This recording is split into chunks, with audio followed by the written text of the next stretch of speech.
Bom dia. Muito obrigado. Vou tirar a máscara. Eu ia pedir permissão para vocês, mas eu posso tirar. Estou distante de vocês. Ótimo. Agora vocês estão me ouvindo bem, né? Bom dia, pessoal. Muito obrigado pela recepção. Fico muito feliz pelo convite do pastor Leandro de estarmos aqui para compartilhar um pouco da palavra de Deus. Leandro já falou meu nome, sou o Paulo César. Alguns me chamam de PC. Eu não sou o PC Farias. Viu? Alguns dão risada, né? Eu sou coordenador de jovens da APV. Trabalho com os jovens, né? Nós temos aqui na Associação Paulista do Vale 11 regiões. Aqui nós estamos na região 5. É isso, né? Região número 5, né? Nosso regional aqui é o Tiaguinho. Não sei se vocês já conhecem o Tiaguinho. É ele que cuida ajuda, né? Auxilia os jovens aqui. E eu falo de PC Farias, às vezes o pessoal ri, né? Vocês deram uma risadinha. Mas quando eu falo para os jovens, o pessoal olha para mim e fala assim, que piada é essa? Aí eu vejo que eu estou ficando velho. PC Farias foi ministro da Fazenda do Fernando Collor, em 1990. Então, realmente, né? Sinal que a gente está ficando velho. E eu fico feliz demais por rever alguns amigos aqui, além da Lu, do Leandro, do Misael, da Micaela, também a Lia e o Carlos, que são bons amigos aí no ministério. Tanto a Lia é a nossa enfermeira-chefe, né, de todos os eventos da associação, e o Carlos, eles fazem um trabalho muito bonito nos Desbravadores. E muito obrigado pela recepção de vocês.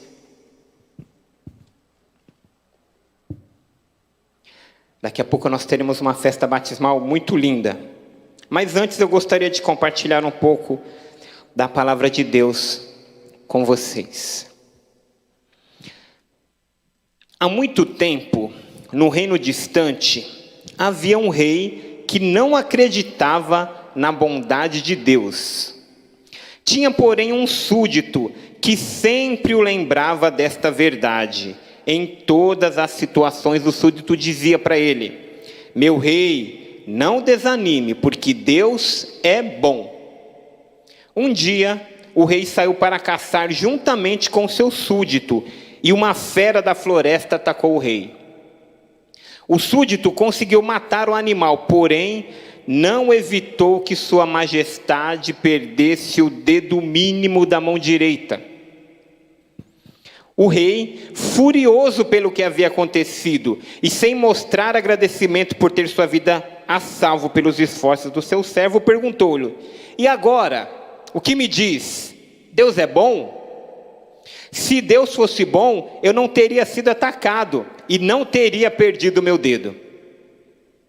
O servo respondeu: meu rei, apesar de todas essas coisas, somente posso dizer que Deus é bom e que mesmo isso, perder um dedo é para seu bem. O rei, indignado com a resposta do súdito, mandou prendê-lo na cela mais escura e mais fétida do calabouço. Após algum tempo, o rei saiu novamente para caçar. E aconteceu que ele foi atacado, desta vez por indígenas que viviam na floresta.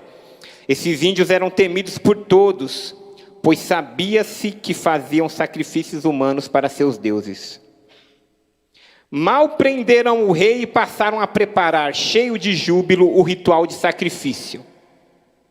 Quando já estava tudo pronto, o rei já estava diante do altar. O sacerdote indígena, ao examinar a vítima, observou então furioso: esse homem não pode ser sacrificado, pois é defeituoso, falta-lhe um dedo. A história então conta que o rei foi liberto. Ao voltar para o palácio, muito alegre e aliviado, né? Afinal de contas ele ia morrer. Libertou seu súdito e pediu-lhe que viesse à sua presença. Ao ver o servo, o abraçou afetuosamente e disse: meu caro, Deus foi realmente bom comigo. Você já deve estar sabendo que escapei da morte justamente porque não tinha um dos dedos. Mas ainda tenho em meu coração uma grande dúvida. Se Deus é tão bom, por que permitiu que você fosse preso da maneira como foi? Logo você que tanto o defendeu?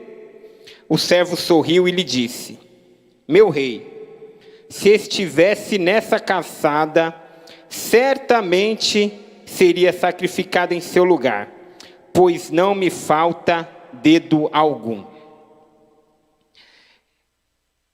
É uma história, às vezes, impactante, né? Mas essa pequena história, ela traz muitas lições para nós. Eu poderia dizer que a primeira lição que essa história nos traz é que nós devemos ser gratos. Nós devemos ser gratos por tudo aquilo que temos. Deus nos dá muito mais além daquilo que merecemos e daquilo que imaginamos. Todas as noites, eu com a minha família, né? A maioria delas, pelo menos, a gente faz o culto. E aí a gente faz os agradecimentos. E aí o meu filho, às vezes, ele está com sono. Meu filho, esse menino que orou aqui na historinha da cena, vocês viram aqui, né? E às vezes ele agradece, e às vezes ele fala: não, eu não quero agradecer. Não quero agradecer por nada. Daí a gente fala: mas você não tem a sua casa? Tenho. Você não tem o seu cachorrinho? Tenho. Você não tem os seus brinquedos? Tenho. E aí a gente começa a enumerar, e ele fala assim: realmente eu tenho que agradecer por tudo que Deus fez por mim. E a gente, nós, como filhos de Deus, às vezes a gente se esquece daquilo que Deus faz por nós. Algumas pessoas têm muita facilidade de agradecer, né? Outras não, mas eu diria que a maioria de nós somos ingratos por natureza pecaminosa, infelizmente. Mas nós temos que nos lembrar que Deus cuida de nós a cada momento. Assim como na história, Deus de alguma maneira cuidou do rei, Ele cuida de nós a cada instante.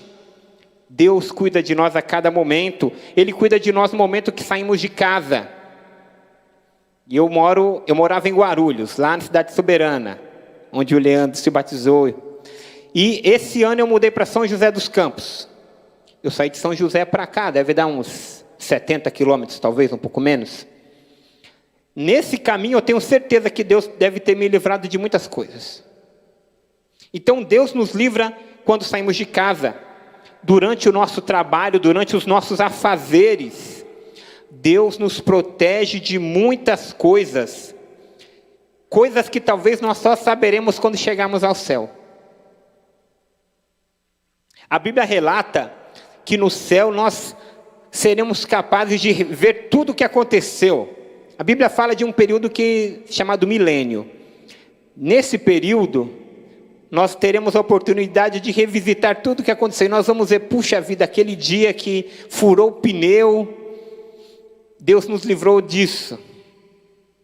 Aquele dia que aconteceu tal coisa, Deus estava me livrando dessas coisas. Então nós devemos ser gratos. Essas coisas que acontecem durante o dia são pequenos livramentos, pequenos milagres que acontecem na nossa vida. Pequenos milagres. Nós temos que agradecer por eles. E falando de milagres, nós acreditamos que existam milagres. O Espírito Santo está no meio de nós. Jesus mandou o Espírito Santo de forma abundante, e Ele realiza milagres. Mas eu confesso para vocês que, em certo momento da minha história cristã, eu tive algumas dificuldades de acreditar em alguns milagres, sabe? Eu nunca duvidei de milagres, vejam bem, nunca duvidei de milagres, mas, sabe, às vezes fala sobre cura, sobre algumas coisas, eu pensava assim, puxa vida, mas será que realmente foi um milagre que aconteceu? Será que isso não foi uma coisa natural? Será que foi uma coisa realmente que Deus realizou? E eu, nas minhas indagações, ficava pensando nisso, sabe? Dificuldade de acreditar em algumas coisas. O pessoal fala, mas foi um milagre. E eu pensava, talvez não tenha sido. Pensando comigo, né? Mas existem milagres incontestes. E nessa manhã, eu gostaria de convidar vocês a vermos um milagre que está na Bíblia. Está lá no livro de João, no Evangelho de São João, no capítulo 11. Evangelho de João, capítulo 11, está no Novo Testamento, o quarto livro do Novo Testamento.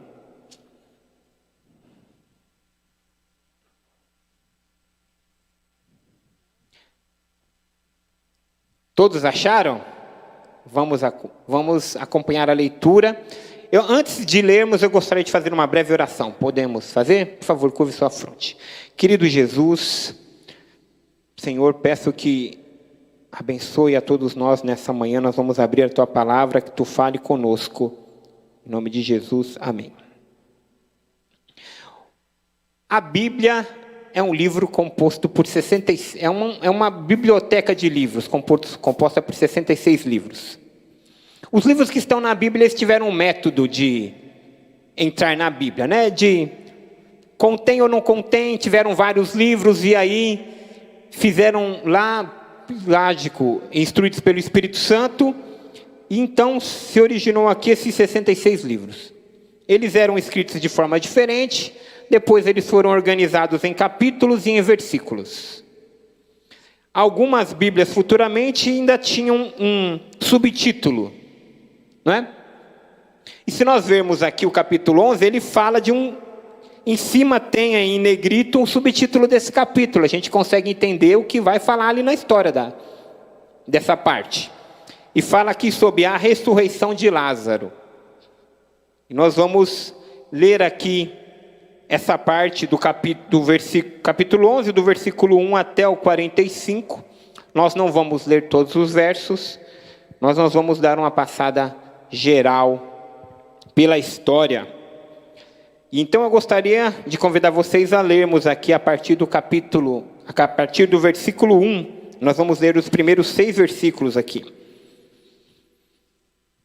E diz o seguinte: estava enfermo Lázaro de Betânia, da aldeia de Maria e de sua irmã Marta.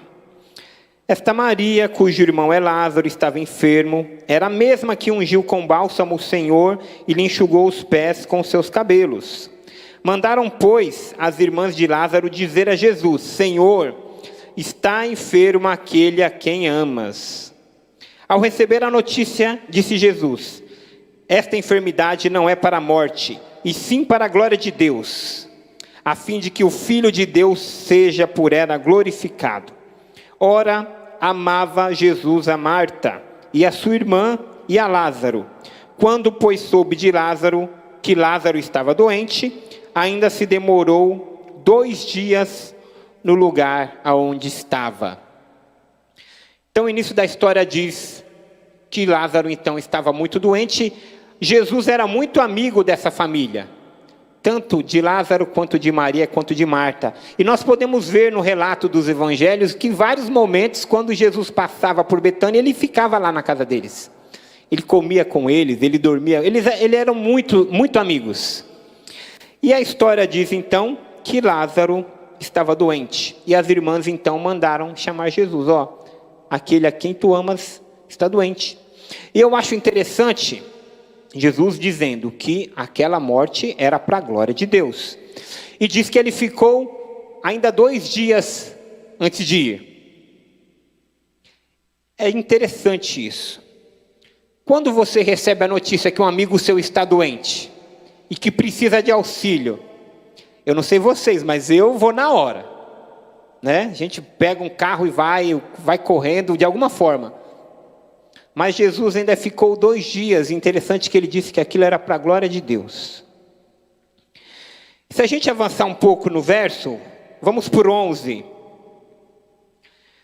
Isto dizia e depois lhe acrescentou: nosso amigo Lázaro adormeceu, mas vou para despertá-lo. Disseram-lhe, pois, os discípulos: Senhor, se dorme, estará salvo. Jesus, porém, falava com respeito à morte de Lázaro, mas eles supunham que tivesse falado do repouso do sono. Então, Jesus lhe disse claramente: Lázaro morreu. Jesus declara que Lázaro morreu. Se a gente for até o verso 20, Jesus então se demora um pouco e vai então para Betânia. E no verso 20, Marta entra na história. Marta, quando soube que vinha Jesus, saiu ao seu encontro. Maria, porém, ficou sentada em casa.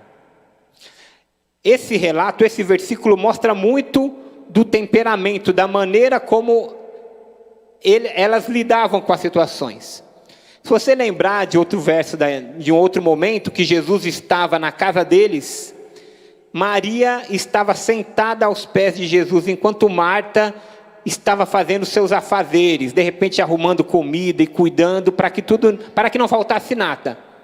Enquanto Maria estava sentada aos pés de Jesus, ouvindo aquilo que Jesus tinha para falar. E nesse verso novamente, Jesus estava vindo, Marta, já no seu afã de fazer, de realizar, de fazer por si próprio, já foi correndo, enquanto Maria ficou em casa. Seguindo, verso 21.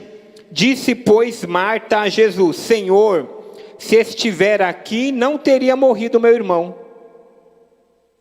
Mas também sei que mesmo agora, tudo quanto pedires a Deus, Deus te concederá. Veja só, Marta então tinha certeza nessas palavras, de que se Jesus estivesse lá, Lázaro não teria morrido. E mais, tudo que Jesus pedisse, Deus o concederá. Dá a impressão de que Marta acreditava que Jesus podia ressuscitar Lázaro. Mas o verso continua. Declarou-lhe Jesus: teu irmão há de ressurgir. Respondendo à expectativa dela. Mas olha só, seguindo o verso. Seu irmão há de ressurgir. Verso 24. Eu sei, replicou Marta, que ele há de ressurgir na ressurreição no último dia. Mas ela tinha falado outra coisa, não era? Jesus lhe disse: sou a ressurreição e a vida, quem crê em mim, ainda que morra, viverá. E todo que vive e crê em mim não morrerá eternamente. Crês isto? Então Marta responde: sim, Senhor. Respondeu ela: eu tenho crido que tu és o Cristo, o Filho de Deus, que deveria vir ao mundo.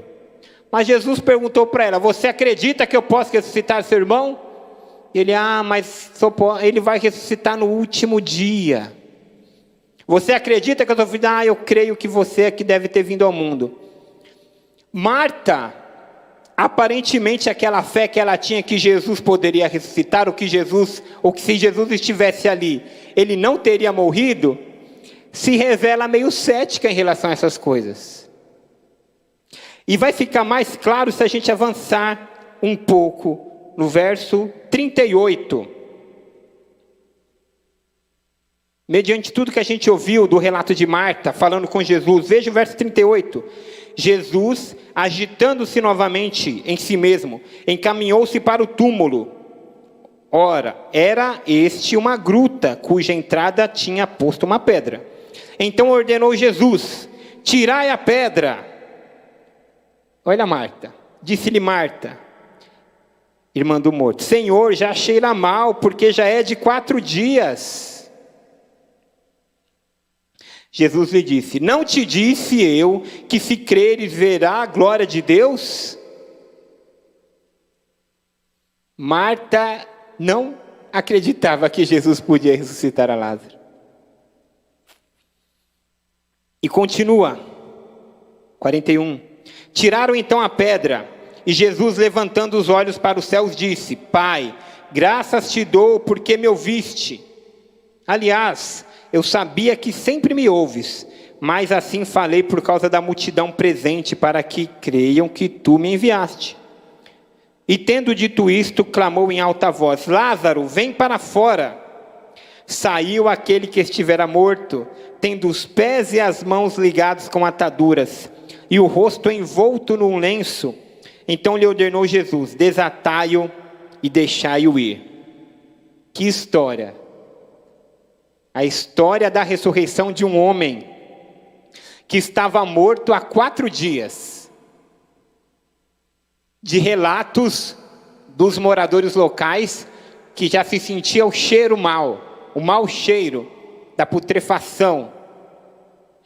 Jesus então chega e fala: Lázaro, vem para fora. E de repente ele sai andando. Um verdadeiro milagre aconteceu. Imagina que somente o doador da vida poderia restabelecer a vida de Lázaro. Ninguém mais poderia fazer isso, somente Jesus. Mas eu te pergunto, qual foi o verdadeiro milagre dessa história? Jesus ressuscitou uma pessoa que estava morta. É lógico, isso é um milagre. Isso é um milagre incontestável. Não existe um único ser capaz de fazer isso. Ninguém na face da terra, além de Jesus, poderia ressuscitar uma pessoa. Somente aquele que criou com as suas próprias mãos.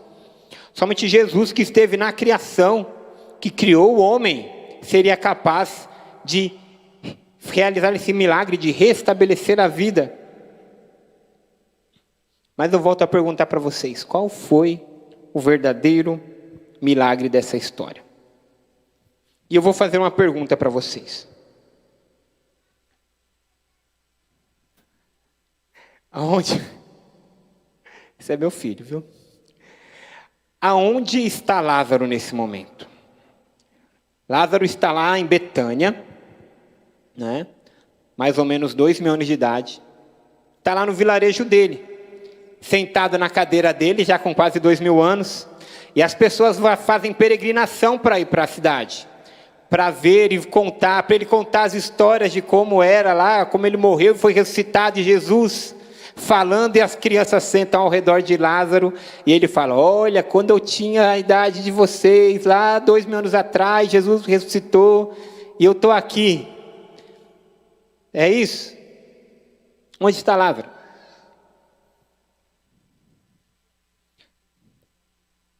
Lázaro está morto. Lázaro está morto. Aí você pode dizer: mas PC, você está querendo desqualificar o milagre de Jesus? Você está querendo desqualificar o fato de Jesus ter ressuscitado uma pessoa? Não, não é nada disso. Jesus realmente realizou um milagre. Jesus ressuscitou Lázaro. Mas Lázaro morreu. De novo. Lázaro morreu de novo. Mas escute. Tudo que Deus faz tem um propósito. Tudo que Deus faz tem um propósito. E às vezes a gente não entende. Às vezes a gente não entende. Mas tudo que Ele faz tem um propósito. Tudo, tudo, tudo, tudo, tudo.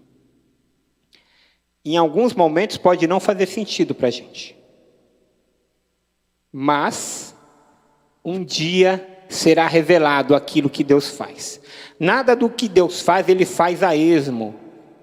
Nada do que Ele faz sem propósito. E eu acredito realmente que tudo vai fazer sentido. Eu gostaria de convidar vocês a irmos a um verso de Filipenses, que nos fala disso, Filipenses 1. Você vai avançar um pouquinho aí, na sua Bíblia. Filipenses, você vai aí depois de Efésios. Se você passou aí de Colossenses, volta, Tessalonicenses, está para trás. Antes de Colossenses, Filipenses 1, verso 6, diz o seguinte: estou plenamente certo que aquele que começou a boa obra em nós, há de completar até o dia de Cristo Jesus. Então eu tenho certeza que tudo que Deus faz, tudo aquilo que Ele realiza tem o propósito. E eu vou contar uma história para vocês. Vocês lembram que no começo eu falei que eu não acreditava muito em milagres, né? Então, lá no ano de 2006, 2006, mais ou menos. 2006? Acho que foi 2006 ou 2007, eu não sou muito bom de lembrar de datas. Às vezes eu estou contando a história, a minha esposa grita lá, é 2008, é 2007. Que ela é melhor de lembrar datas do que eu.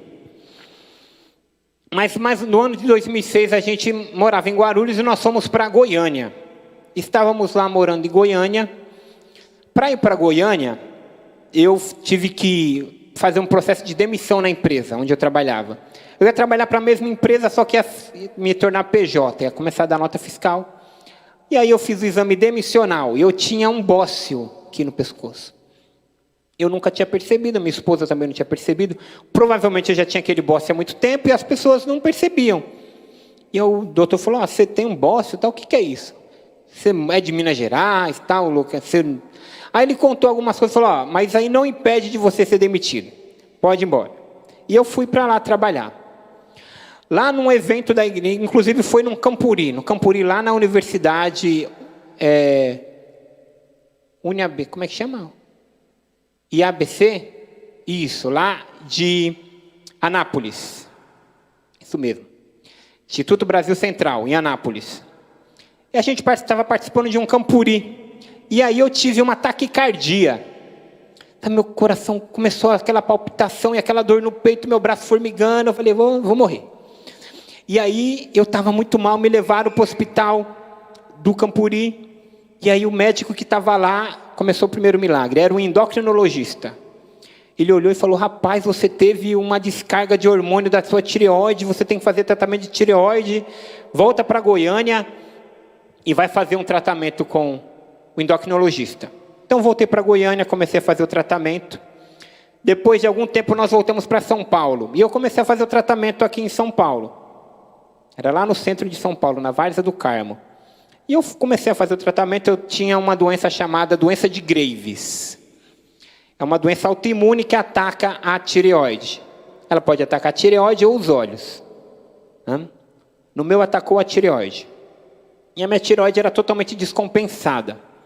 Não sei quem tem problema de tireoide. Normalmente acomete as mulheres, mas acomete os homens também. E eu tinha esse problema e comecei a fazer tratamento com remédio. Comecei a tomar o remédio para diminuir a quantidade de hormônios que eu tinha no meu corpo. E comecei a tomar, e aí passou algum tempo que eu estava fazendo tratamento, esse remédio simplesmente sumiu da prateleira. Teve um problema na Anvisa, de um princípio ativo, acabou o remédio. Remédio necessário para a vida. E aí eu voltei no médico, falando, não consigo achar esse remédio. A gente tentou manipular, mas até que acabou. Falou, agora você vai tomar um outro remédio, mais forte, chamado Tapazol. Comecei a tomar esse remédio, Tapazol. Eu tomava 80 miligramas, cada comprimido tinha 10 miligramas. Eu tomava 4 de manhã e 4 à noite. E fui fazendo tratamento. Passado aí mais ou menos 4 meses que eu estava em tratamento, eu acordei com uma dor de garganta. Acordei com essa dor de garganta, levantei e fui trabalhar.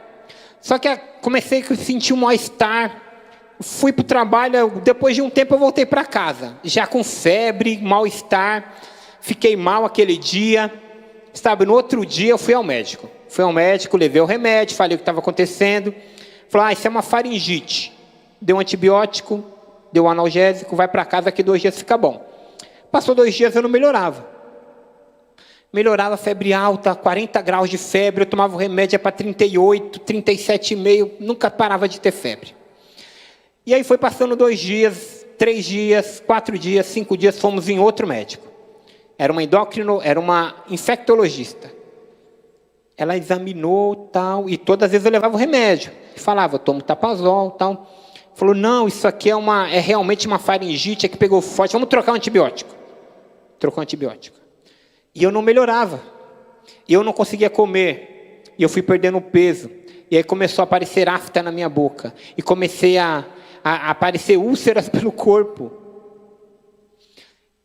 Fiquei nesse período 5, 6, 7, 8 dias. Não melhorava. Já tinha trocado de antibiótico. Mal. Estava mal. Aí, já quase no 10º dia, eu fui lá no Hospital das Clínicas. Ele me levou, minha esposa me levou, era um sábado à noite. Fui lá, passei no médico. Contei a história. Toda a história que eu contava para todo mundo. Era uma residente, uma médica novinha. Falou, mas seu médico não falou que quando você sentisse dor de garganta, você procurar ele? Não. Você mostrou para os outros médicos? Mostrei.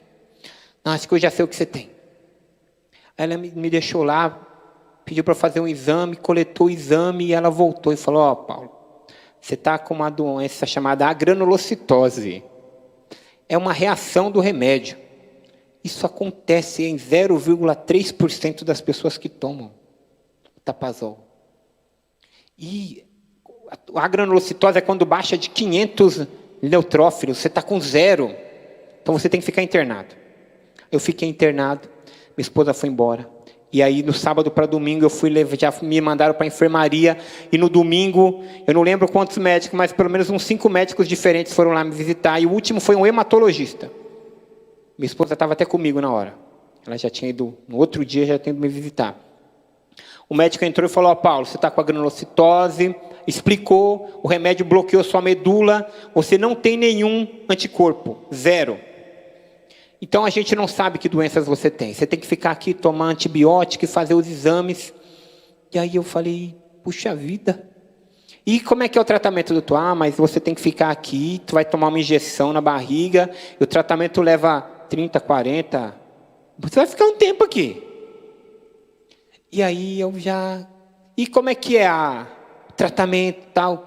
E como é que é a recuperação?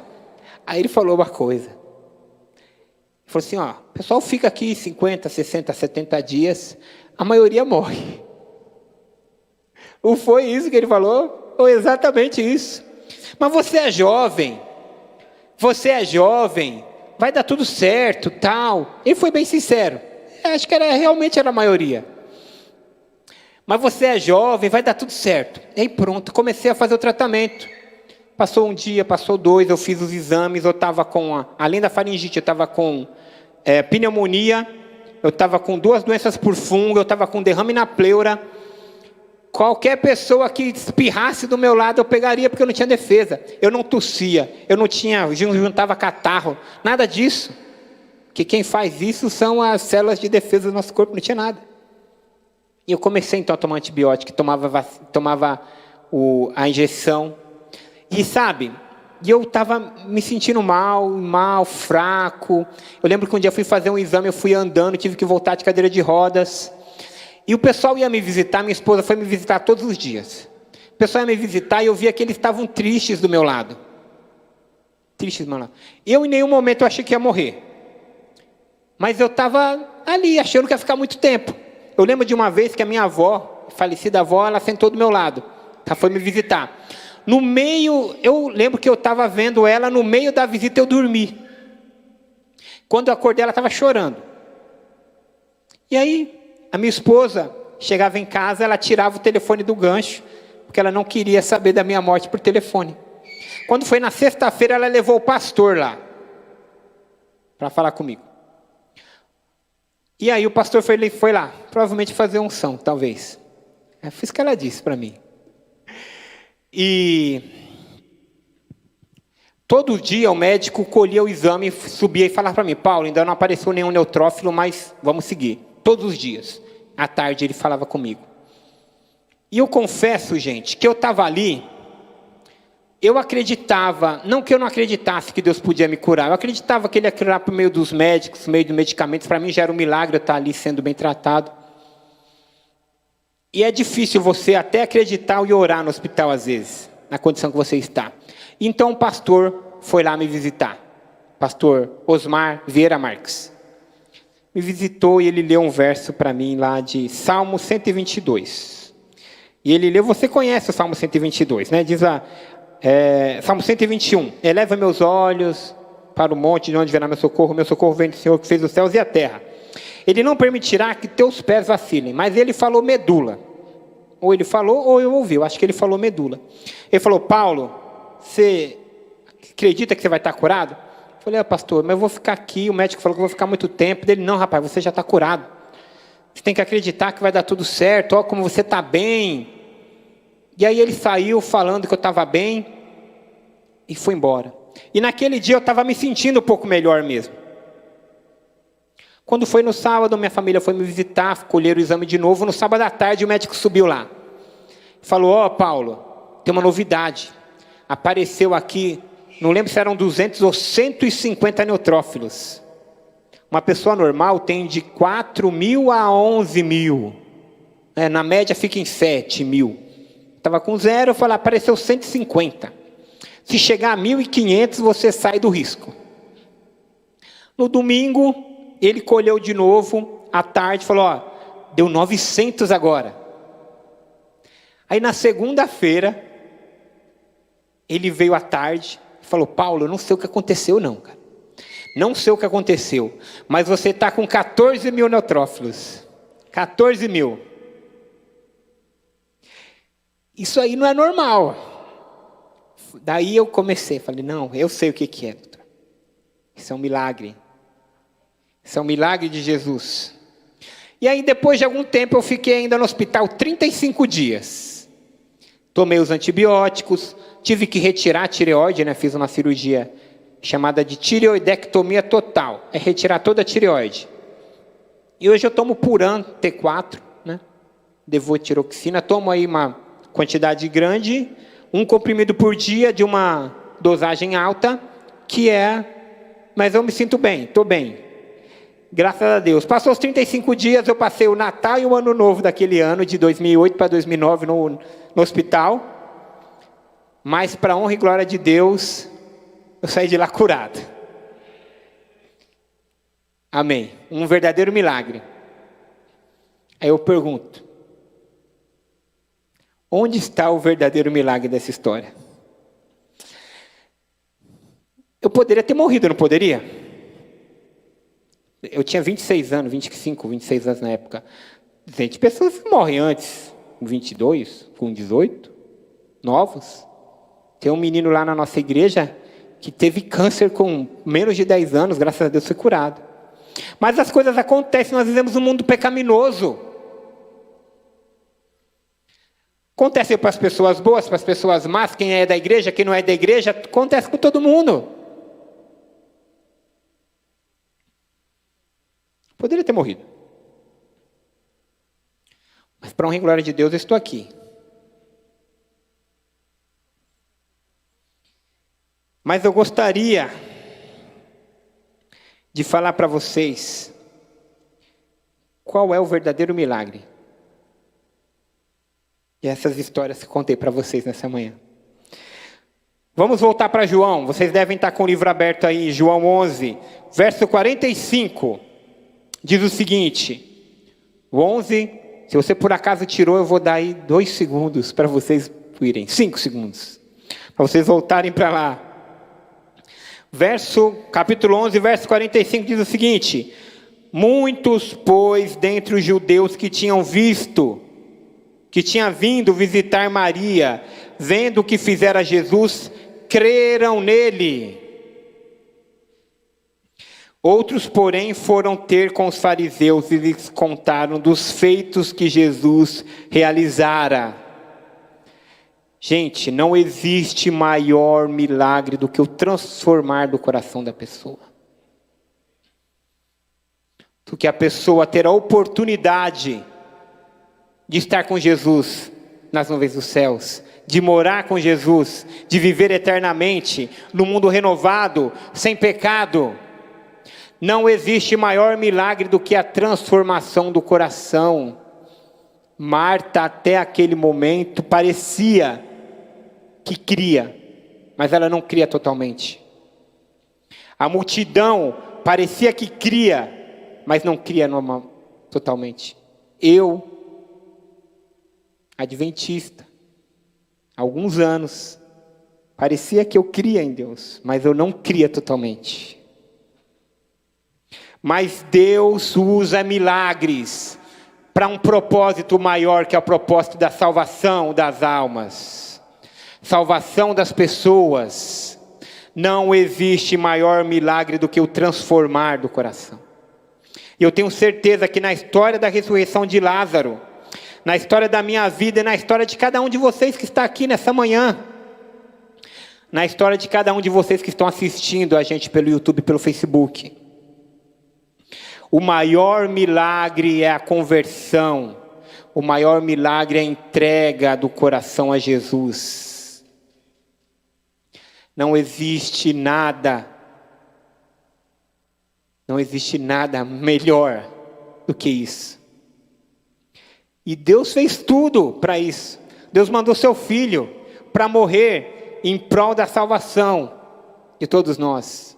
E Ele realizou milagres, diversos milagres. Mas todo milagre tinha um propósito, e o propósito era de salvar.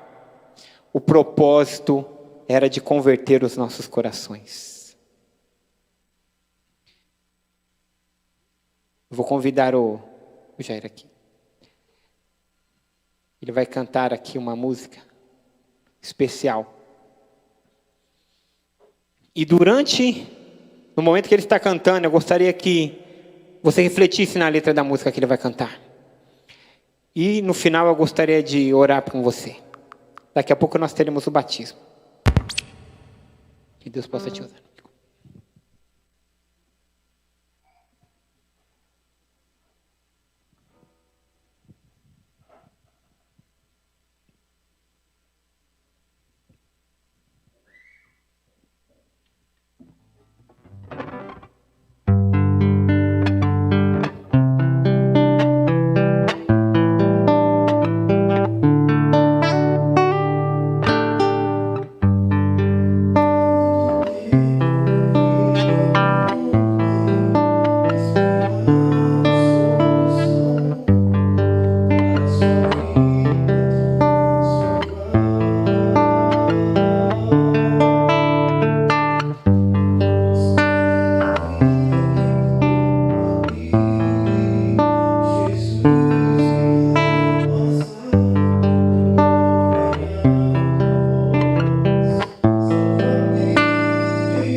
são reais.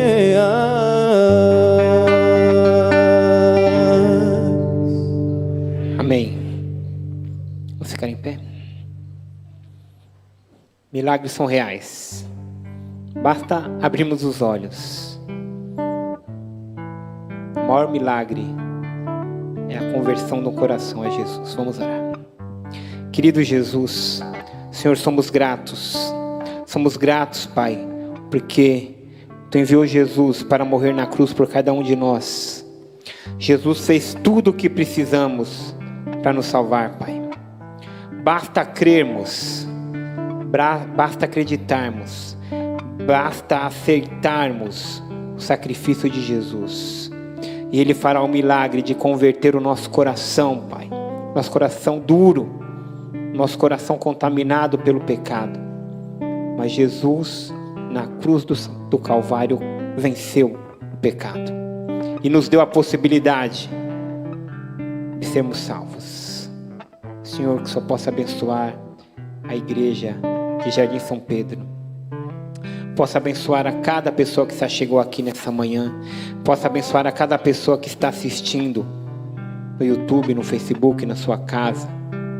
Que Deus possa de maneira impressionante encontrar essa pessoa e que ela possa sentir o poder transformador do Teu poder. Senhor, muito obrigado por tudo que fizeste. Em nome de Jesus te agradecemos. Amém.